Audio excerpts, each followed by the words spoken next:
A mensagem de hoje é mais uma enviada pela Cidinha Ávila, nossa amiga muito querida, e a fonte foi encontrada por Eliana de Oliveira, que está na obra Plenitude, no capítulo 11, que trata sobre as terapias alternativas, por Divaldo Pereira Franco. A ignorância geradora do egoísmo, que propicia o apego e a paixão às pessoas e coisas, é a grande responsável pelos sofrimentos. Considerando-se a impermanência de tudo em um mundo em constantes alterações, o apego representa a ilusão para deter a marcha dos acontecimentos e reter tudo mais, impossibilitando o surgimento da realidade. O impermanente é a materialização transitória da realidade e, por consequência, todo apego exagerado à forma produz sofrimento em razão das inevitáveis alterações que ela experimenta. Corresponde à ilusão de pretender-se deter o tempo, que deixará frustrado aquele que se apega a tal intento.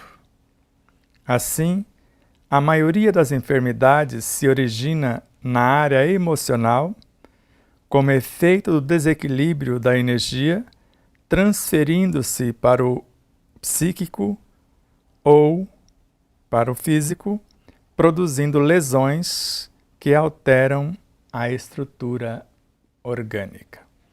Então, assim falou Joana de Ângeles. A vida é movimento incoercível, irrefreável. Não tem como deter a forma. E o que mais me chamou a atenção nessa lição foi que o impermanente é a materialização transitória da realidade. Então, tudo que é impermanente agora, se nós não tentarmos, pelo apego, filho da ignorância, reter esta impermanência, transformar-se-á naquilo que é real, naquilo que é permanente, rumando para o infinito.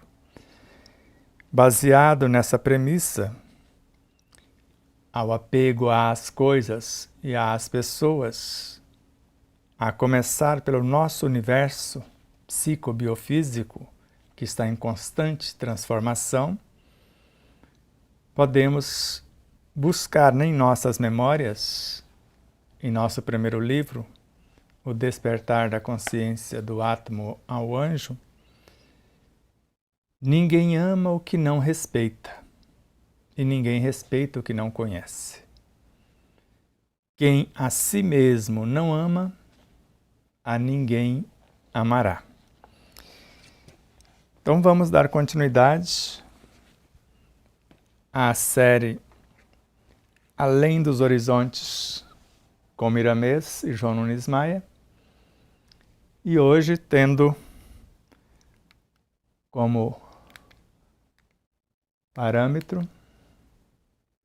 ou propósito, após o módulo passado, tenência valiosa, restauração conveniente e tentear cauteloso, hoje temos o cardápio mentir a si próprio, pensamento criador, a luz ao nosso alcance e a função da virtude.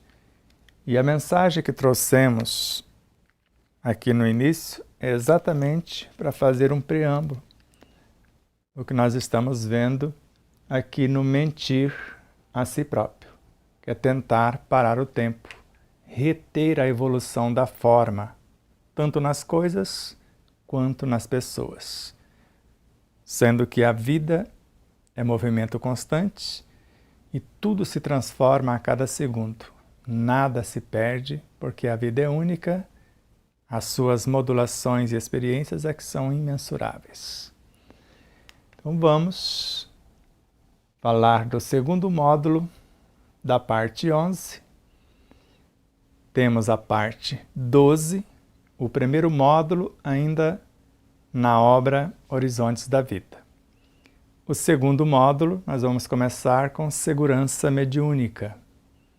E depois, cada módulo das sequências vai constar algum conteúdo de outras obras, como Força Soberana, Saúde. Nós vamos ver se paramos apenas com 3 módulos, mais esse que completa a 12ª parte, mais um que vai completar a 13ª parte, com 2 módulos. Se for a ordem essa premissa, pararemos por aí. Do contrário, avancemos um tanto mais. Então, mentir a si próprio. Não mentir para nós mesmos significa retidão de vida e, para tanto, o nosso trabalho, que o empenho nos faz levar avante, deve ser grandioso, modificando toda uma estrutura de vida. Então é bem simples entender o que é não mentir a nós mesmos. Então, não mentir a nós mesmos significa a vida reta. Fazer o melhor que for possível para o nosso e para o bem de todos. Mas para que essa retidão exista, o trabalho para fazer isto acontecer vai depender do empenho que faremos, que levaremos avante, e esse empenho deve ser grandioso. Então precisa ser algo grandioso para manter essa retidão da vida, que é a verdade para conosco mesmo. E em que isso acarretará? A modificação total da nossa estrutura de vida. Porque é toda, significando toda uma estrutura de vida. Ou seja, a mudança estrutural para algo mais e melhor, representando essa retidão, fazer o melhor para não ter que fazer outra vez. Isso é não mentir a si mesmo. Hoje eu faço o máximo do mínimo que consigo, sabendo que amanhã darei continuidade. Se eu fizer o mínimo do máximo que eu posso, eu estou mentindo a mim mesmo. Tudo o que fazemos mal feito é, pois, um começo de fraude, como sendo a semente da mentira. Então, como foi falado, se eu faço bem feito, eu estou dizendo a verdade. Se eu faço mal feito, eu estou enganando a mim mesmo, criando uma fraude baseado na semente da mentira. E quando nós começamos isso, desenvolvemos o que nós chamamos de vício. Criamos um ser que, diante de qualquer situação, vai criar artifícios para não enfrentar a situação, para transferir responsabilidades. E com isso, criando os mecanismos de perturbação de si próprio. Necessário se faz que compreendamos que responderemos por essas ideias semeadas, porque colheremos os frutos desastrosos. Qual ideias semeadas? Do mal feito, da mentira, da fraude. Mas se, ao contrário, a ideia for a retidão de vida, o trabalho grandioso para modificar toda a estrutura de nossa vida, nós vamos colher o resultado desse bem conscientemente semeado. Então é necessário que compreendamos que responderemos pelas ideias semeadas, de bem ou de mal, porque colheremos os frutos desastrosos ou também os frutos venturosos, se forem o bem. Quando julgamos alguém, mesmo que esse alguém esteja errado, no nosso conceito, sempre acrescentamos algo da nossa parte, que pode avolumar e vir ao nosso encontro, como água dos rios, como a água dos rios que correm para o mar. Então aqui é a hora de semearmos o bem, ou a mentira, a fraude, ou fazer mal feito. Então, quando julgamos alguém, uma situação, qualquer mecanismo da vida na criação, mesmo que esse alguém esteja errado, de acordo com o nosso conceito de certo e errado. Porque nós estamos diante de uma obra da suprema sabedoria. Não tem como haver falha. Nós estamos diante de alguém que está na cena, porque é onipresente. Estamos perante alguém que é a onipotência incomparável. Se fosse para ser diferente, ele teria mudado. E sempre que fazemos isso, acrescentamos algo de nossa parte, fruto desse julgamento ou pré-julgamento equivocado. E nós pensamos que estamos enviando isso para o universo do outro. Isso vai avolumar e voltar ao nosso encontro, porque fomos nós que plantamos a semente. E como a água dos rios, que correm para o mar, vai avolumando a cada riacho que deságua, a cada rios menores, isso vai acontecer conosco. E às vezes com alguém que julgamos que passou pela calúnia, pela mentira, pela fraude, ele vai crescer se não der atenção ao nosso falso julgamento. Porque quando julgamos o outro, condenamos a nós mesmos. Quando recusamos o perdão ao outro, assinamos a nossa própria sentença. Se não mentes para ti mesmo, nunca mentirás para os outros. A harmonia de dentro ilumina por fora. E se conhecemos as árvores pelos frutos, conhecemos as almas pela sua vida, pelos seus pensamentos, palavras e ações. Então, se nós escolhemos caminhar na verdade, fazer algo grandioso, a vida reta e mudando toda a nossa estrutura de vida. Então, se nós fazemos isso, não mentimos a nós mesmos. Então, nós vamos ser o mesmo às claras ou às escuras, porque não vamos mentir para os outros também.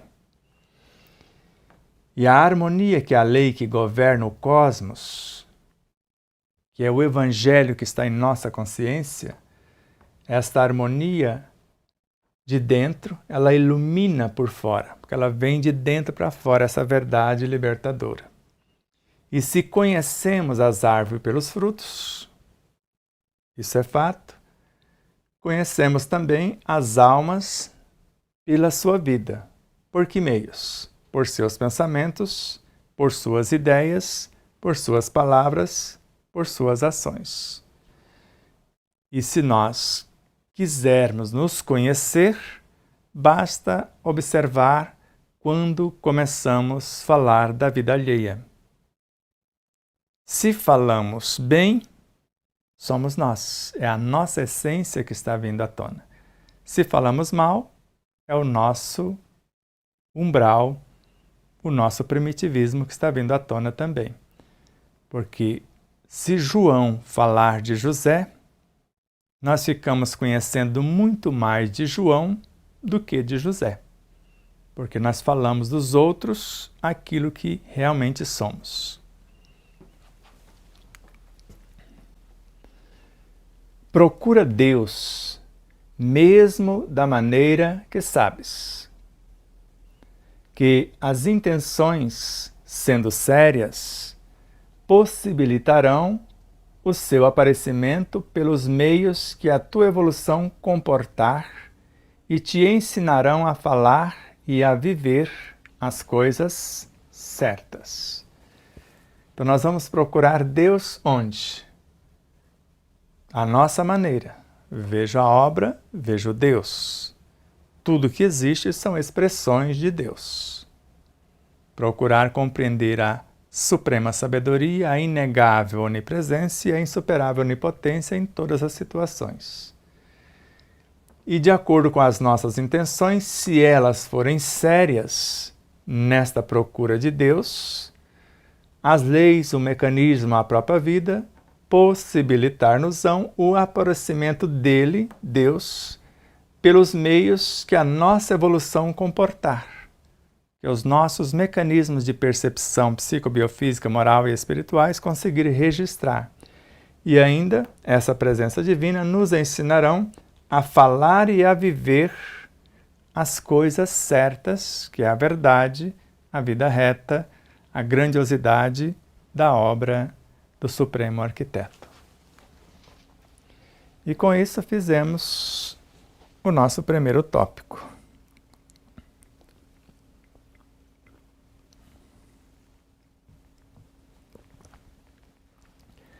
E agora o pensamento criador, para criarmos a realidade que pretendemos. O espírito pode e deve libertar-se de tudo o que o circunda. No entanto, do Criador, ele é e será sempre dependente para a eternidade. Por que será? Então, o espírito pode e deve libertar-se de tudo que o circunda. De exatamente tudo que está fora de nós. Mas jamais conseguiremos nos libertar do Criador. Sempre seremos dependentes, porque sem Deus não existiríamos. Nele existimos como seres constituídos. Vivemos uma experiência no contexto em que ora morejamos. E nos movemos daqui para ali de acordo com o nosso propósito de vida e a permissão das leis. E vamos ver na sequência que nem o nosso pensamento é nosso. Tão grande é a nossa dependência de Deus. Vimos nos módulos passados que o hálito divino, como força e estímulo, que penetra todas as coisas, não encontrando barreira em parte alguma, chegará à nossa mente e se expressará como novos pensamentos. Pensamentos esses que nós podemos acrescentar aos nossos sentimentos, incorporando-os nessas realidades. Tudo que se move na criação tem como impulso o pensamento criador. Tudo nasce dos impulsos mentais de Deus, se assim podemos falar. E é o que chamamos, no princípio era o Verbo, e o Verbo estava com Deus, e o Verbo era Deus. Nada do que foi feito se fez sem o Verbo. E a exteriorização, o magnetismo, o energismo que flui desse Verbo é o hálito divino, que se transmuta, esse hálito que cria todas as coisas. E uma das suas primeiras criações é o psiquismo divino, onde o Verbo vai se fazer carne, pelo menos a origem dá. Porque desse psiquismo divino vai nascer o Espírito como matéria-prima do cosmos, a semente estelar que culminará nas individualidades, nos espíritos imortais. Não uma semente chegará a esse estágio, uma juntando-se com outra e mais outras, formando essas realidades. A soma dos espíritos não forma um todo? Não constitui um mundo completo? Allan Kardec, Livro dos Espíritos. A alma do mundo não é a soma de todas as almas encarnadas e desencarnadas sob a regência de um Cristo? de um engenheiro sideral, assim é em todas as coisas. Se observarmos um átomo como consciência, veremos uma infinidade de seres menores regido por uma pleiade de seres maiores, formando a consciência do próprio átomo. Então, tudo o que se move na criação tem como impulso esse verbo criador, que é o pensamento, que nós podemos chamar aqui de pensamento, e tudo nasce dos impulsos mentais, se assim podemos dizer, por falta de palavras, até esse momento. Faça-se a luz. E a luz se fez. E o menor fascículo dessa luz cósmica é o Espírito. Um fascículo de luz. Tudo que existe só existe porque nasceu dessa base estrutural, a luz, Bezerra de Menezes. A luz é viva na sua mais simples expressão, quando sai do psiquismo divino, e atende os nossos comandos mentais. Cada ser assimila uma porção desses princípios inteligentes para a feitura daquilo que se pretende. Sigamos. Os seres humanos já percebem na formação dos seus pensamentos o pensamento de Deus. Ele, de certa forma, faz parte das nossas ideias. Porém, existem intervalos na faixa do pensamento em que o Senhor faculta aos nossos sentimentos espirituais a liberdade de expressão. Vocês sabem, nós sabemos que o pensamento é um mecanismo, uma força por intermédio da qual nós vamos gravar nesta força os nossos sentimentos, para que eles possam ser transformados em ideias, as ideias em palavras, e as palavras vão tornar-se carne, é o verbo nosso se fazendo carne, se fazendo átomos, moléculas, tecidos, órgãos e tudo mais que nós necessitamos. Então, os seres humanos, que somos nós, já percebem na formação dos seus pensamentos o pensamento de Deus, como força e estímulo por intermédio do hálito criador ou do hálito cósmico, que é o que nós chamamos de onipresença. A inteligência suprema se faz presente e capacitando-nos é o que nós chamamos de onipotência. Então ele, o Senhor Supremo, de certa forma faz parte de nossas ideias, porque ele vai começar em nossos pensamentos, que vão transformar em ideias, porém existem intervalos nesses estímulos advindos do hálito divino, a faixa de pensamento em que o Senhor faculta a manifestação de nossos sentimentos espirituais. Então, as nossas intenções vão ser gravadas nessas forças, estímulos que nós podemos dizer, como não pensei nisso antes? Então, alguém me enviou um pensamento, um estímulo. Pode ser Deus, o ser dos seres, pode ser Deus, a minha consciência. O reino interior pode vir desses dois universos, ou a terceira vertente, quando eu crio os meus próprios pensamentos, transformando alguma coisa em mim noutra. Se eu apegar em certas situações instintivas, eu não vou transformá-las em sensações. Se eu apegar em certas sensações agradáveis, jamais transformá-las em emoções. Se eu me apegar às emoções ligadas às paixões, a essas memórias, eu não vou transmutá-las em sentimentos. O apego a esses sentimentos que julgam, segundo os nossos conceitos, usando da mentira, maldade, maledicência, vai impedir que transformemos eles em novos pensamentos. E esses pensamentos em força de atração. Quais são essas forças? A inteligência, o poder imaginativo, os desejos que vão tomando a forma correspondente mediante a inteligência que possuo, a minha capacidade imaginativa, as minhas intenções e sentimentos enobrecedores que eu quero expressar, e vou criando todo um contexto para que a minha criação se dê. Estamos no século do mentalismo e quantas pessoas, nas suas interrogações, questionam de onde vêm os pensamentos. Quantas será?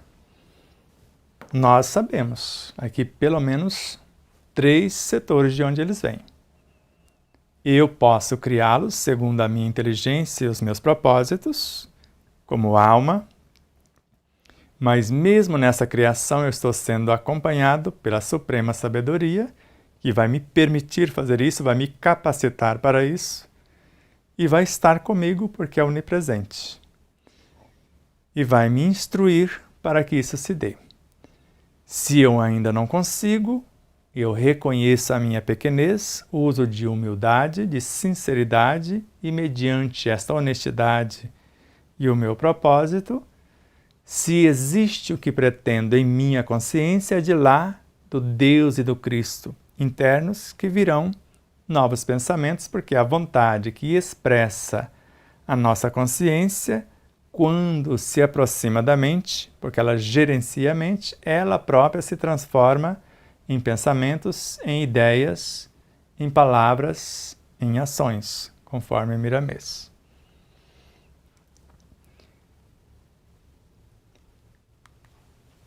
Ou do pensamento cósmico, conforme falamos, vindo do hálito divino.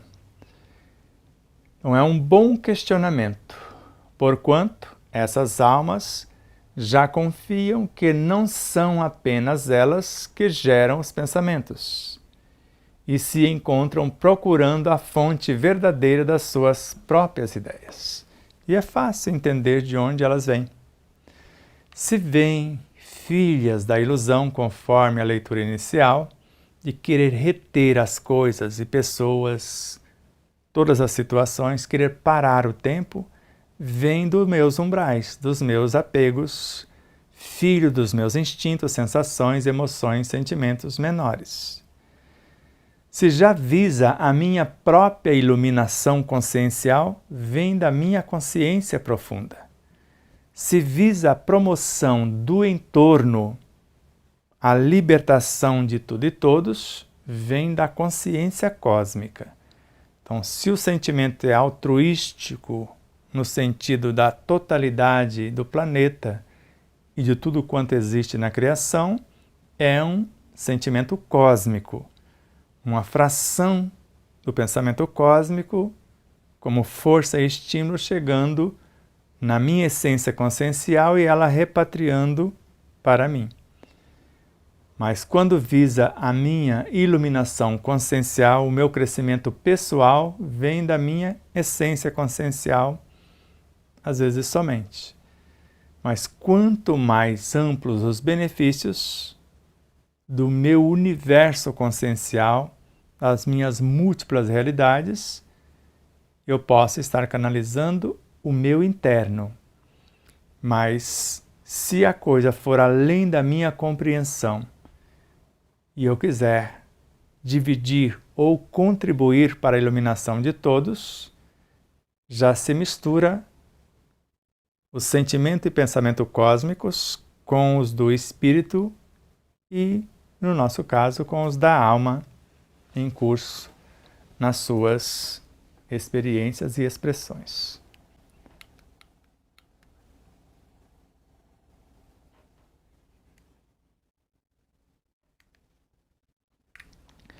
A mente da criatura comanda todos os corpos que lhe atendem às necessidades. O espírito precisa de muitos corpos intermediários, cujas funções são múltiplas no engenho da vida. Entre mentes, a força mental é que dá a eles vida e movimento, ordens e comando. para que sirvam de instrumentos fiéis à sua orientação. E aqui eu pergunto a vocês, após tomar a água: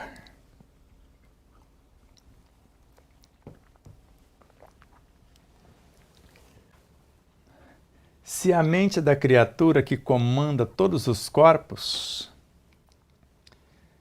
que lhe atende às necessidades, a mente da criatura, é você que está comandando a sua mente? Porque a mente é uma emanação do espírito. Para que isso aconteça, quem está comandando ela é o espírito. Porque na maioria das vezes não conhecemos nem o corpo físico, quanto mais os corpos subsequentes.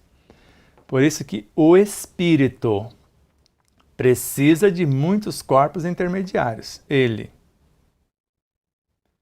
cujas funções são múltiplas no engenho da vida. Então, ele está no comando. O homem é um pequeno mundo. O diretor é o espírito.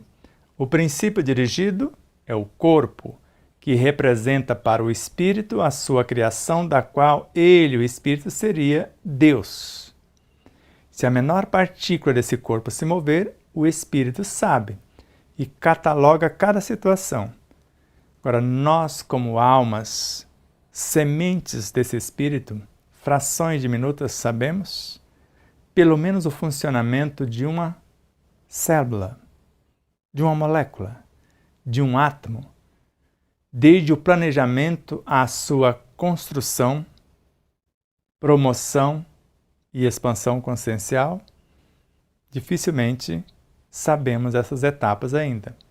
Mas o espírito sabe, porque ele já foi tudo isso. Ele tem quase a idade do universo. Mas aquilo que foge ao seu conhecimento, ele se deixa conduzir pela consciência cósmica.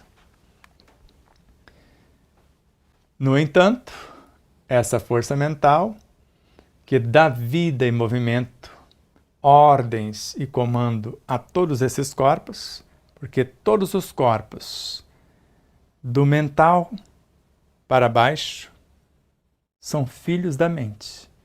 Então a mente cria e por meio deles se expressam, até culminar no corpo físico, para que sirvam todos eles de instrumentos fiéis à orientação do espírito.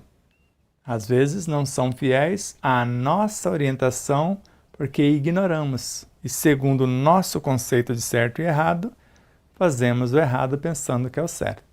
Vamos para o excesso, principalmente no alimento, achando que isso garante nutrição. Quando a mente fraqueja, eles são acionados por forças estranhas, às vezes por inimigos espirituais, que passam a dar ordens para eles. E com o tempo desacostumam-se com as diretrizes do seu dono. Muitas possessões podem se encaixar nesta verdade. Então, quando a nossa mente fraqueja, por que fraqueja? O departamento principal ou inicial, a inteligência. E eu sou responsável por abastecer essa inteligência. O poder imaginativo depende dessa inteligência. O acionamento dos desejos depende da inteligência e do poder imaginativo. O processo da oração, que começa na feição de simples desejos, que vai tomando a forma correspondente àquilo que se pretende, vai viajar, estimulando e promovendo os elementos dos instintos, as sensações, emoções e sentimentos, até transformar-se em novos pensamentos. Por isso, somos responsáveis por manter a mente fortalecida, porque as boas leituras enriquecem a mente, acalma o nosso mundo primitivo, o nosso inconsciente e subconsciente também, e estimula a vasta rede de progresso que está em quem criou a própria mente, na consciência. Então eles são acionados, esses corpos, por forças estranhas quando nós fraquejamos. Principalmente quando as leituras são indevidas, mudamos as frequências, sintonizamos com outras entidades. Aí essas forças estranhas que vão somando-se às nossas forças e às vezes são inimigos espirituais, que achou brechas e nos sugeriu e nós aceitamos. E eles passam a dar ordens para os nossos corpos, do mental ao físico. E com o tempo, esses corpos, da mente ao físico, desacostumam-se às diretrizes do seu dono, que deveria ser a alma encarnada, e agora também do seu espírito. E muitas possessões, que é quando um espírito assume totalmente da mente ao físico, podem se encaixar nessa verdade. Subjugação é uma coisa, possessão, eu tomei posse. Então chega para lá em quem estava no comando, estava distraído, e assumo o comando. Não esqueças dessas verdades e começa a comandar os teus corpos. Esse exercício pode ser feito todos os dias, até o completo domínio, para que o escravo não mande no seu senhor. E às vezes achamos que é do dia para a noite que ocorre. Pode levar milênios esse processo de reeducação e de pleno domínio. Então não esqueça dessas verdades, que se a mente fraquejar, alguém pode ocupar o nosso espaço. E vamos começar conscientemente a comandar os nossos corpos. No caso da alma, do mental concreto até o físico. O exercício para que isso se dê pode ser feito todos os dias, estabelecendo o que pensar, o que sentir, o que falar, como agir e tudo mais, até o completo domínio, para que o escravo, que seria principalmente o corpo físico ou esses corpos, não mande no seu Senhor, no seu Criador. A mente os cria e o Espírito cria a própria mente. Então, o Criador de tudo, o próprio Espírito. E a mente agora foi sequestrada, já que a alma, por falta de conhecimento e lucidez, deixou abandonada a sua casa mental. Dá ordem aos teus órgãos igualmente, que eles te obedecerão. E se nas primeiras vezes não der resultados, continua, que com o perpassar do tempo, tudo entrará na harmonia, porque teus corpos, sejam eles quais fores, são teus cativos. E nós vamos perceber agora, da mesma forma que nós somos eternos dependentes de Deus, esses corpos são eternos dependentes do Espírito. O Espírito os criou, e se ele abandoná-los, eles morrerão. Salvo se alguém assumir o comando, e eles vão servir a outras realidades. Então vamos dar ordens igualmente, não só aos corpos, mas cada sistema desses corpos, cada órgão desses sistemas, e eles nos obedecerão de acordo com a nossa lucidez, com o nosso propósito. E se nas primeiras vezes não der resultado, por falta de conhecimento e propósitos enobrecedores, lembra no início, vida reta, trabalho grandioso, certo? Algo que nos promove de fato. E com o passar do tempo, se é nobre e grandioso, se é a vida reta baseada na verdade, tudo entrará na harmonia, que é a lei que governa o cosmos. Porque os nossos corpos são nossos cativos. Porque sem os nutrientes que lhes fornecemos, dos pensamentos, sentimentos, das palavras e atitudes, elementos que incorporamos, eles não conseguem sobreviver sem esse dinamismo do energismo da consciência ao físico e do entorno até a nossa consciência também. assim como nós não podemos libertar do pensamento criador, eles, teus corpos espirituais, não podem se libertar de ti, que diante deles é o Criador, de ti como espírito imortal agora. Então, assim como nós não podemos nos libertar do pensamento criador, do Supremo Arquiteto, os nossos corpos espirituais e físico também não podem libertar-se de nós, porque eles dependem, porque nós somos os seus criadores, nós, a consciência espírito e com a nossa lucidez e participação. E assim terminou o pensamento criador.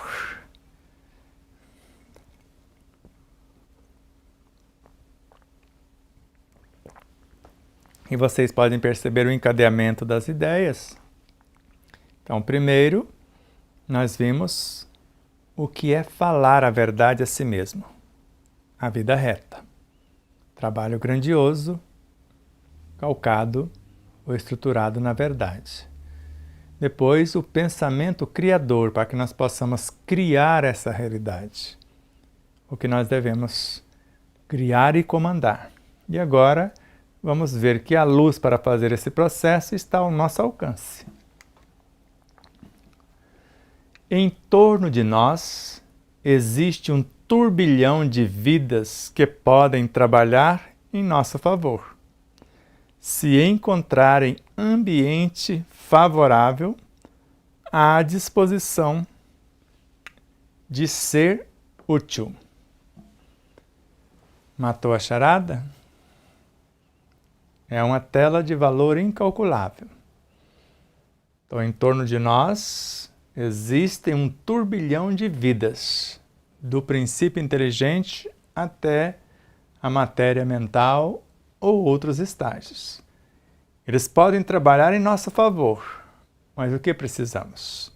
Ter o ambiente, o propósito enobrecedor, o propósito grandioso, a vida reta, mudar a estrutura de toda a nossa vida baseada na verdade. Então, um ambiente favorável a quê? A disposição de ser útil. A criatura que serve pelo prazer de ser útil, ela progride sempre, em todos os sentidos, e encontra em si mesma 1000 recursos na solução de todos os problemas. Emmanuel, Fonte Viva, capítulo 82. E esses seres a mesma coisa, eles estão dispostos a nos ajudar. Mas eu preciso ter a disposição de ser útil, porque eles só vêm nesta condição, de ser útil ao processo evolutivo, meu e deles simultaneamente. Não vale eu crescer e eles ficarem para trás, ou eles crescerem e ficarmos para trás. Ambos crescemos, ou ambos crescem também, individualmente. E ainda mais, dentro de cada um de nós, o céu se encontra com mais facilidade, pronto para nos entregar a vida no rejuvenescimento de todos os nossos corpos, imantando de esperança com o amor de Deus. Outra tela também de valor incalculável. Então, se no entorno tem essa profusão de luz, no interno também. Então, veja, ainda mais. Então, além do que está no entorno, dentro de cada um de nós, o céu, que é a nossa superconsciência, se encontra com mais facilidade o que está no entorno. Então, o que está no entorno se encontra com mais facilidade no interno. E esse interno está pronto para nos entregar a vida, vida em profusão. Porque ela canaliza, por intermédio do centro coronário, o hálito divino, o éter cósmico, o fluido cósmico, e assim por diante. Ou, no caso do centro frontal, a matéria mental, transmutando-a em bioenergia, e assim por diante. Eles estão prontos, esses gigantes internos, a nos oferecer algo para quê? Que vai nos rejuvenescer todos os corpos, porque nós vamos expressar pelo corpo mental, que vai transformar o corpo dos desejos, que vai transformar o das emoções, que vai transformar o das sensações, que vai transformar o dos instintos, que vai transformar as forças vitais, que vai transformar as forças gelésicas, que vão transformar as forças kundalínicas. Então, todos eles imantando de esperança com o amor de Deus. E o que é o amor de Deus? O amor é a reunificação das mônadas em unidades cada vez mais amplas.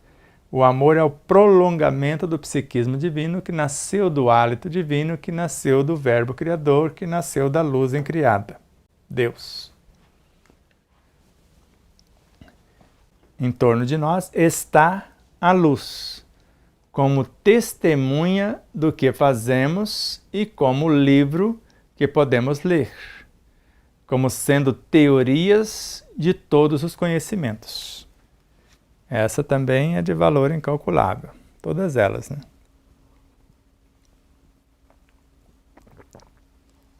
Agora, uma outra vertente.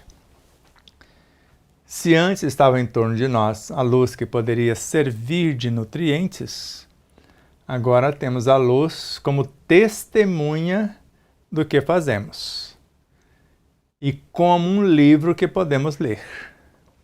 É o Akasha, os registros akáshicos, que estão na estrutura do éter cósmico, como sendo teorias, porque lá estão todas as memórias, teoria de todos os conhecimentos que vocês possam imaginar, desde a origem da vida até esse momento e daqui rumo à eternidade. Então nós podemos recuar no tempo para enxergar ou compreender o que passou e avançar no tempo para entender também o que virá. Busquemos estudá-las, essas luzes dos registros akáshicos, que elas nos levarão ao estudo interno, que também tem os nossos registros akáshicos de nossa própria realidade, formulando conceitos altamente divinos e predispondo a nossa vida para o bem imortal. Então, se estudarmos essa luz cósmica, esses registros cósmicos, nós vamos nos sentir motivados a estudar os nossos registros akáshicos, porque temos quase a idade do universo. Quando eu penso nobremente, quando eu arquiteto um pensamento, que eu faço a arquitetura de um pensamento, de acordo com Kardec, um pensamento bem arquitetado me coloca em conexão com todas as minhas vivências, com essas luzes. Estão no meu interno. E ainda vou formular conceitos altamente divinos, porque lá está a minha conexão com o divino, e predispondo a nossa vida para o bem imortal, porque vamos perceber que nós, a alma, e esse reino interno, somos um. E sendo um com ele, vamos perceber assim como disse-nos Jesus, eu estou em vós. O nosso espírito pode dizer isso para nós. Vós em mim. Eu no Pai. Ele pode apontar um Cristo no qual ele está dentro, que o criou. Ele em mim. Somos um. Comecemos pelos canais do desprendimento. Volto lá na leitura inicial de novo. Ajuntemos forças provindas do perdão e não nos esqueçamos da caridade, que as portas abrir-se-ão, vislumbrando a grande esperança dos princípios libertadores. Veja que não é tão difícil. Por onde nós vamos começar? Pelos canais do desprendimento. O desprendimento gera amor. Então, a fé gera autoconfiança. O desprendimento gera amor. O não querer, o desapego, o não querer reter as coisas. E nós vamos juntar a esse desprendimento, dar a cada um o direito de ser o que é, na velocidade que precisa crescer. Nós vamos ajuntar forças provindas de onde? Do perdão. E não nos esqueçamos da caridade, que é o amor em excelência. E sem esquecer do amor, que é a caridade em todas as suas expressões. E o perdão é filho da caridade. Aqui eu não esqueço de uma das frações da caridade, que é benevolência, indulgência, perdão. E agora eu não esqueço dela na sua totalidade, como benevolência, como indulgência também.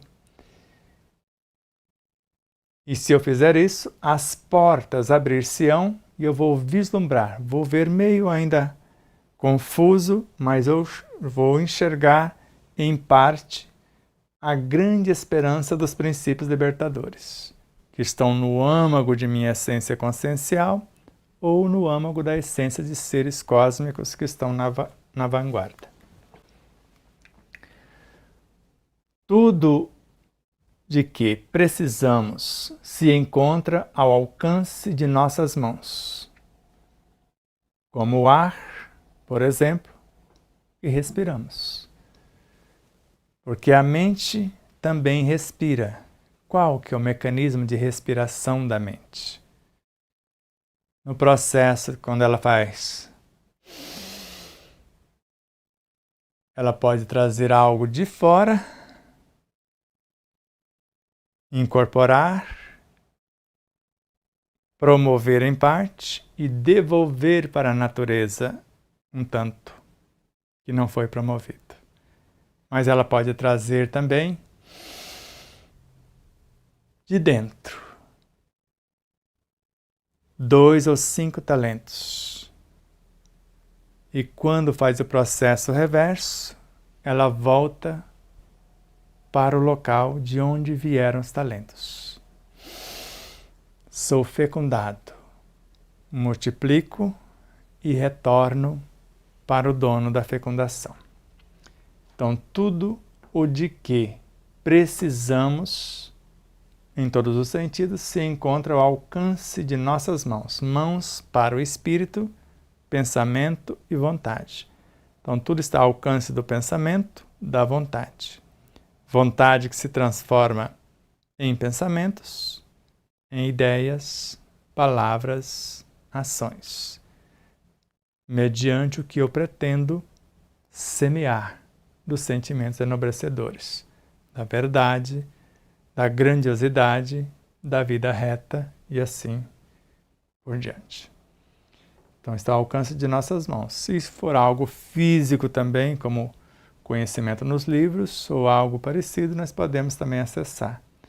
Então, como o ar que respiramos. Então, nós podemos, por esse processo, mentalmente, eu acesso a minha consciência.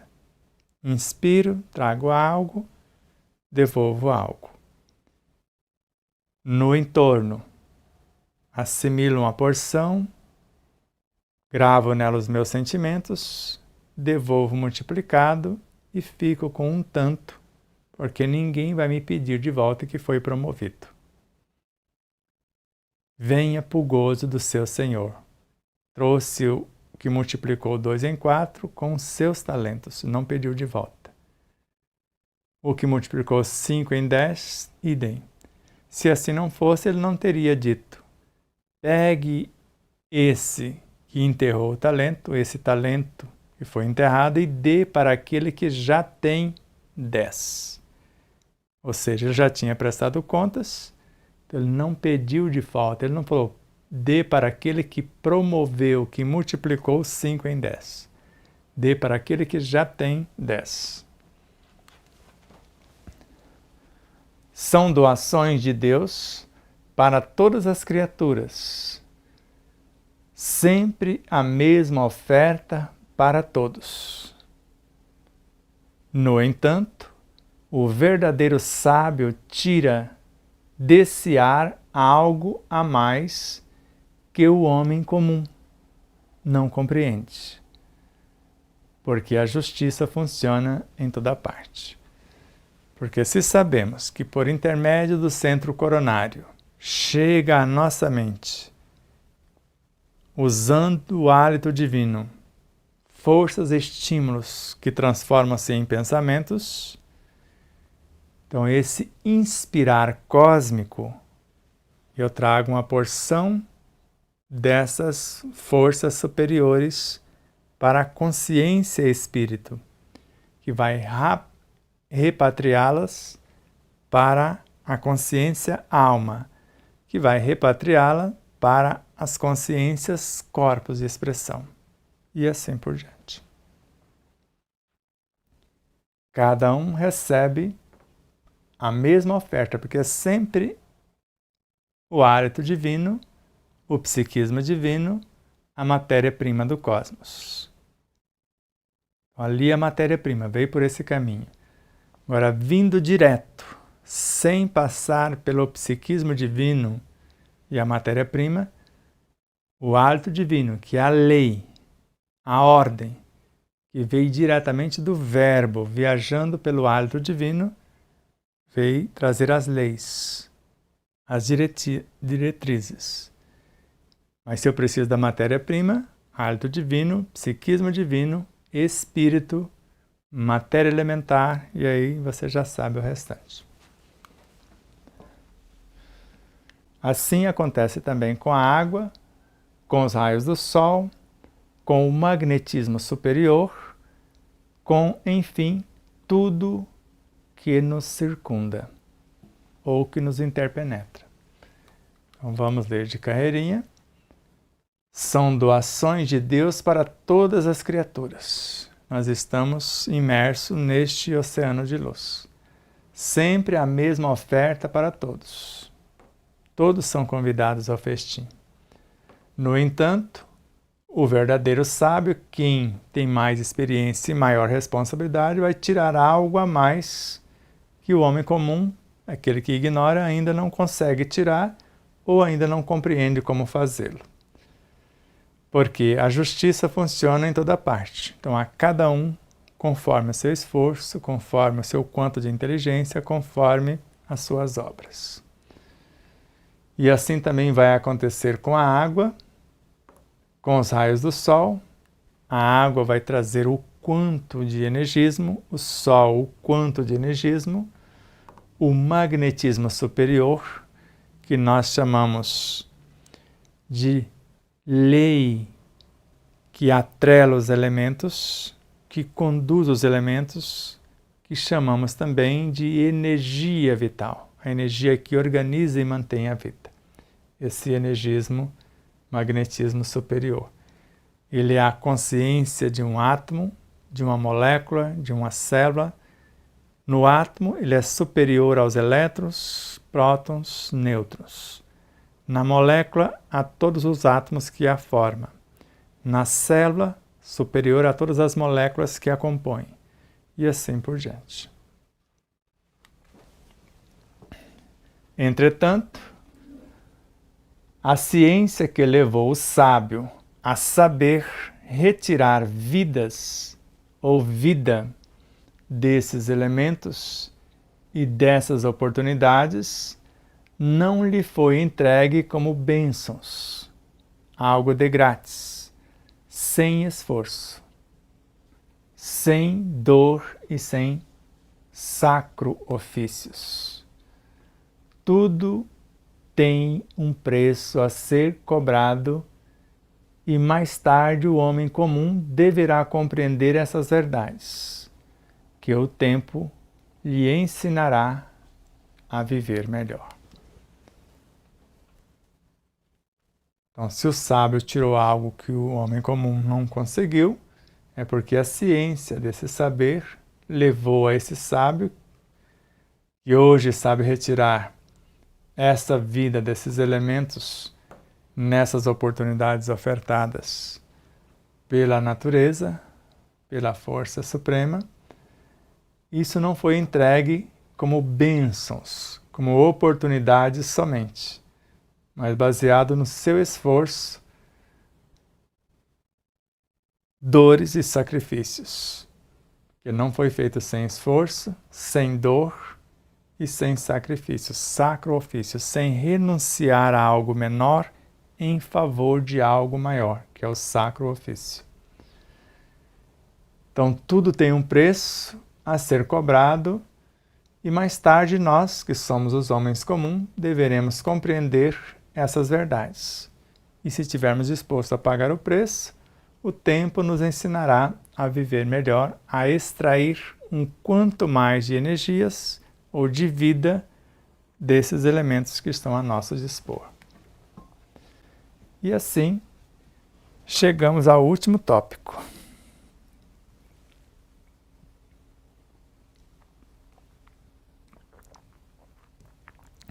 Se vimos que a vida reta é não mentir para si próprio, que o pensamento criador é o mecanismo que temos para a arquitetura, que a luz está ao nosso alcance, e agora, qual a função da virtude em tudo isso?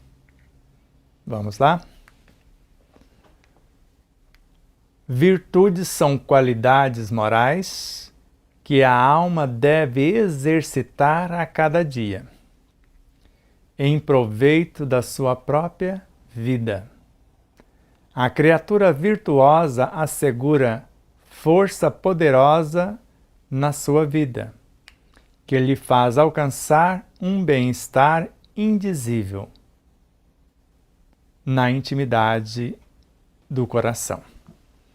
Então aqui falou o que é a virtude basicamente. Então, virtudes são qualidades morais. E qualidades morais são filhas das inteligências. As três inteligências, a intelectiva, a emotiva e a espiritual, é o ser moral. Então, as qualidades desses seres morais são as virtudes. Então, virtudes são qualidades morais que a alma deve exercitar a cada dia. Exercitar a inteligência intelectiva, a inteligência emotiva, a inteligência espiritual. Em proveito de quem? De sua própria vida, de sua própria evolução, de todo o seu clã. Então, a criatura virtuosa, aquele que já está exercitando e já adquiriu suas virtudes, assegura força poderosa na sua vida, que é o seu patrimônio, é os seus talentos multiplicados. E o que ela vai ganhar com isso? Que ele faz alcançar um bem-estar que não tem como explicar, é indizível, indecifrável. Onde acontece? Na intimidade do coração. Onde é o coração? Conhecimento transcendente mental superior, conhecimento, o amor vivenciado, emocional superior. Os dois, coração, conhecimento vivenciado. O que nasce desse conhecimento vivenciado? A intuição. A intuição é a virtude em si, porque ela é uma expressão virtuosa que vem da superconsciência.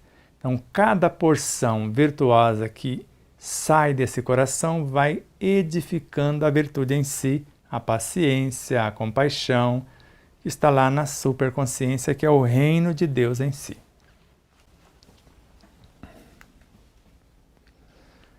A princípio, somos duas personalidades distintas, a alma e o espírito, em que uma deve vencer a outra, o ser profundo vencendo o ser periférico, fundindo forças e alargando horizontes de vida para o porvir, para o futuro cheio de esperanças.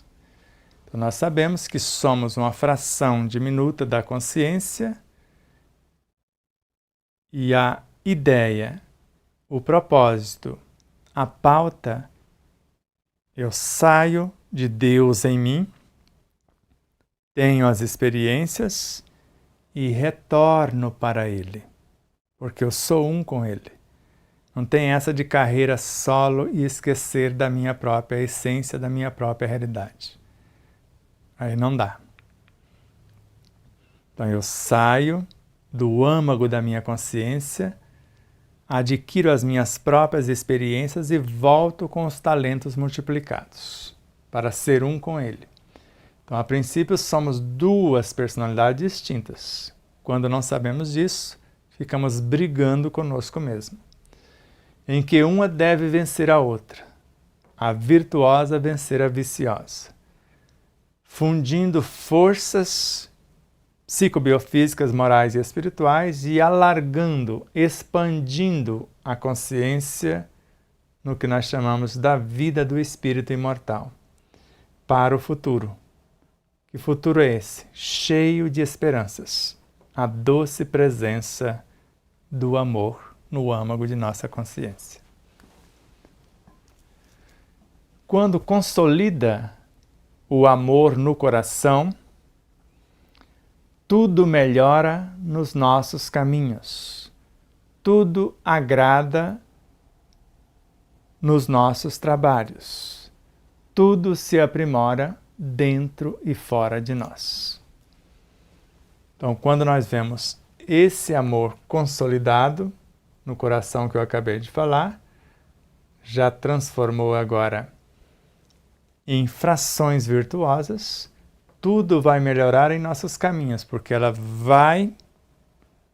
volta ao âmago, como Jesus. Antes eu preciso ir ao Pai. Foi e depois retornou com mais cabedal ensinando os seus discípulos.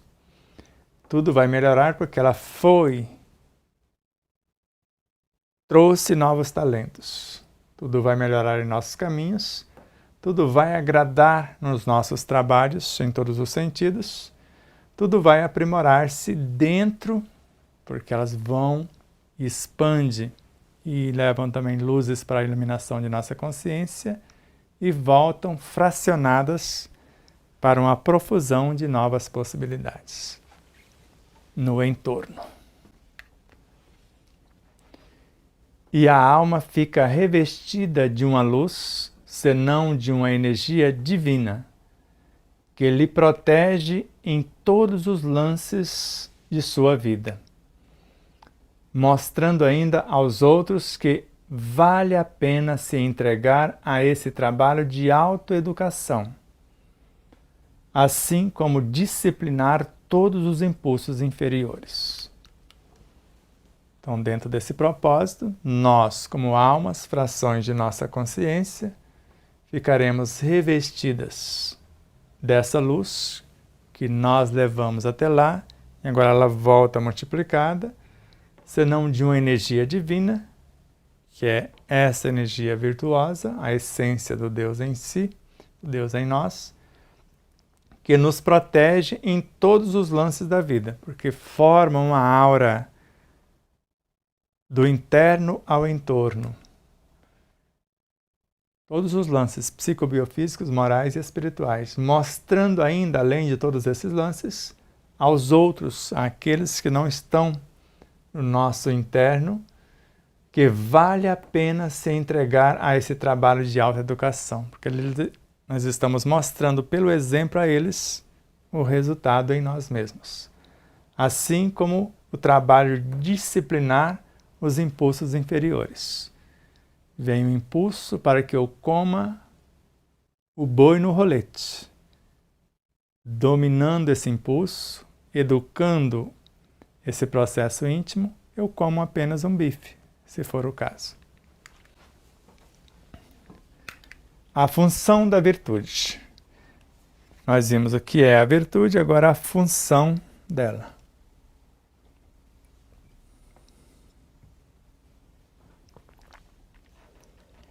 A função da virtude é a de libertar as criaturas dos cansados trilhos das ilusões e do enfado torturante das paixões inferiores. Se aqui nós vimos, nós vamos disciplinar esses impulsos interiores, agora a função da virtude é de libertar as criaturas dos cansados trilhos das ilusões. Lembra da leitura inicial? A ilusão de querer reter as coisas e as pessoas e assim por diante. E do enfado torturante, daquele mesmismo perturbador das paixões inferiores. Que você tem um ato sexual, por exemplo, movido por essas forças. E depois um gosto amargo depois do orgasmo, do êxtase. Por que eu fiz isso? Aí um vazio maior do que aquele que que nós queríamos preencher com o ato em si. Não estamos falando que você não deve praticá-lo, mas precisa ter a figura do amor no ato em si. Na verdade, é um trabalho engenhoso, porém, é nesta dificuldade que o espírito encontra forças para lutar com os seus maiores inimigos. Quem são esses maiores inimigos? Na maior das batalhas que ele deve enfrentar. Que batalha é essa? Que é a guerra consigo mesmo. Dos gurus e dos pandavas. Das virtudes matando os vícios. Do trigo matando o joio. Ficou forte, não ficou? Do trigo transformando o joio em trigo. Das virtudes transformando os vícios em virtudes. O homem velho morre. O homem vicioso cede lugar ao homem virtuoso. E é pelas estradas dos sentimentos que devemos transitar, encontrando as manifestações de todos os tipos de desejos provocantes, testando-nos as forças e nos mostrando as mensagens para a nossa libertação espiritual. Então, se aqui vimos que é nessas dificuldades, nesses embates, que vamos adquirindo forças para lutar com esses adversários, porque a cada situação nós vamos nos aprimorando para vencermos essa guerra interior. E agora vemos que é pelas estradas dos sentimentos, das reais intenções. Lembra lá no início do que é grandioso, do que é reto, do que é nobre, do que é verdadeiro, que devemos transitar. O que nós vamos encontrar nessas estradas? Encontrar as manifestações de todos os tipos de desejos provocantes, porque quando você aciona o polo positivo, o negativo vem à tona. E o que eles vão fazer? Vão testar-nos as forças que já construímos para resistir e nos mostrar as mensagens para a nossa libertação espiritual. Porque a cada ataque, a cada mentira, a cada maldade, a cada maledicência, a cada calúnia, a cada difamação, nós vamos vencendo essas etapas e criando a nossa realidade imbatível, impermeável por esses seres. E, ao mesmo tempo, a nossa fé irrestrita em nós mesmos, na vida e em Deus.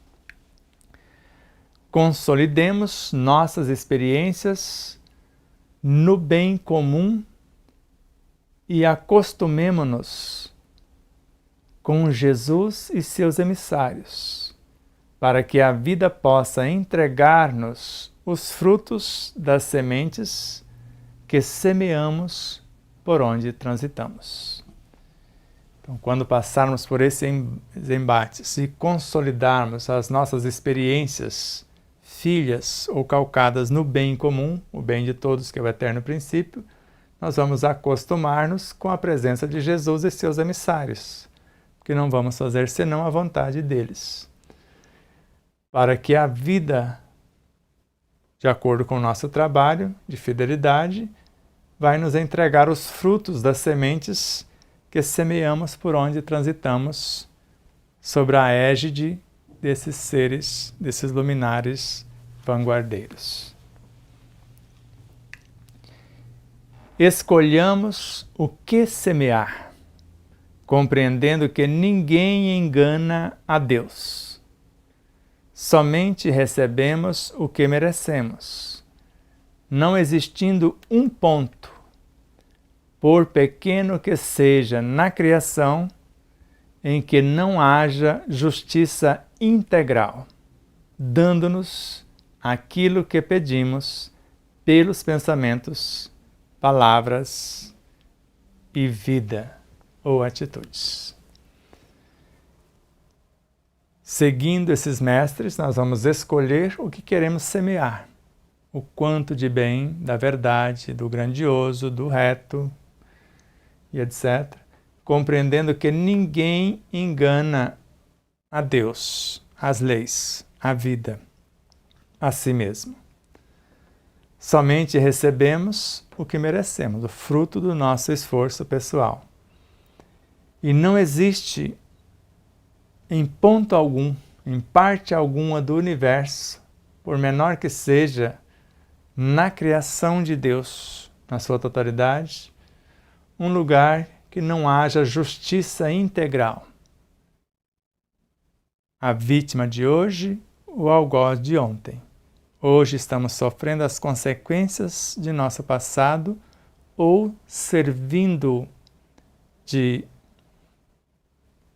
mestres, passando por situações que não temos nada perante a lei que nos obriga a passar, mas escolhemos lecionar amor. Nascemos cegos, surdos, mutilados, com AIDS, com isso ou aquilo, passando por situações bem impactantes, mas para lecionar amor ou para encorajar aqueles que precisam passar. E estamos lá no meio, ajudando-os a passar pelo que estão passando, ou alguém fazendo o mesmo em relação a nós. Então, a justiça integral, não tem como haver injustiça em parte alguma. E vai nos dar aquilo que pedimos, por quê?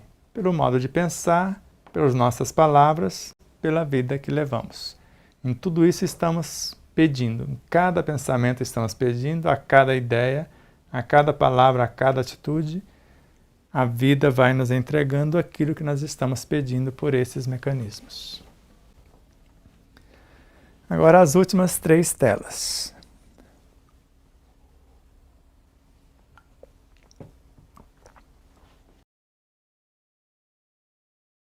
Antes falou a função das virtudes, agora a função da virtude pura. O que é a função da virtude pura? É despertar cada vez mais no ser humano e no ser espiritual maiores qualidades de vida, dando-lhe forças na educação e disciplina. Então, quando nós chegamos a um estágio da virtude pura, é aquela semelhante à flor de lótus. Então, a verdade já não mais mistura com a mentira, o bem com o mal, a bondade com a maldade e assim por diante. Então, a virtude pura, a sua função é despertar cada vez mais no ser humano e no ser espiritual, nas duas realidades, maiores qualidades de vida. Vida espiritual, vida psíquica e emocional, vida física também. E dando-lhe forças para esse ser, na educação e disciplina de tudo que possui e de tudo que a vida lhe ofertar como desafios. O próprio corpo costuma rejeitar esse trabalho de luz, por estar acostumado em padrões vibratórios inferiores. E agora veja, antes era a função da virtude pura, agora a função da virtude é a do sol, essa que está além da virtude pura. A função da virtude é a do sol, que ajuda onde seus raios conseguem chegar. É qual a chuva e o ar, que estão a serviço da vida. Jesus foi a personificação das virtudes espirituais, salientando com mais evidência o amor que a todas sintetizam. Por isso que nós, baseado nos ensinos de Bezerra de Menezes e Miramês, a caridade é o amor em excelência. E Miramês, o amor é a caridade em todos os seus aspectos. E Jesus é isso para nós. o amor em excelência e a caridade em todos os seus aspectos.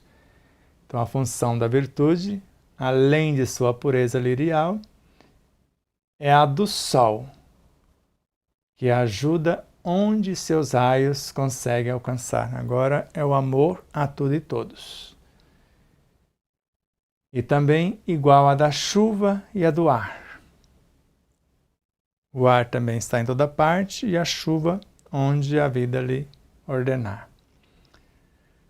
Jesus foi a personificação de todas as virtudes espirituais, salientando com mais evidência o amor, e no caso dele, que sintetiza todas as virtudes, o amor incondicional. E terminamos a 11ª parte, o seu segundo módulo. O que nos aguarda na sequência, no primeiro módulo da 12ª parte? Pausa para meditar em tudo isso. A oração é o caminho. Após a meditação, nós vamos estabelecer o que vamos criar. Aí nós vamos perceber, para que haja essa criação, o valor da caridade, que é o amor em excelência. E depois, na ação dessa caridade, a transmissão de energias para fazer acontecer. Gostaram da aula? Se gostou, compartilhe. Diga se gostou ou não gostou. Faça o seu comentário. Se inscreva em nosso canal se ainda não é inscrito. Ajude-nos a propagar essa ideia. Nós ficaremos felicíssimos. E se quiser contribuir, o nosso QR Code está aí na tela, para que esta obra siga seu curso, possa expandir possibilidades. Então, ora aparece o QR Code, ora aparece o nosso CNPJ como Pix. Fique à vontade, se o seu coração pedir, se as suas condições forem favoráveis. Se não, ore por nós. Só as suas orações nos ajudam imensamente. De você se inscrever e nos acompanhar em nossas redes sociais.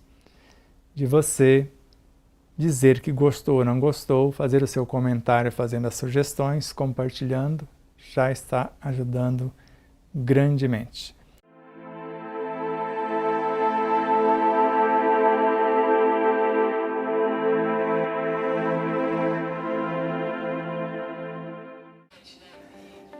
E mais uma vez, minha consciência está me lembrando para que você não esqueça de curtir, compartilhar, fazer o seu comentário, tudo isso. O que é mais importante aqui no YouTube, por exemplo? Você se inscrever. Se merecermos a sua inscrição. E depois da sua inscrição, o que é mais importante? Você disser que gostou ou não gostou. E depois disso, o seu comentário.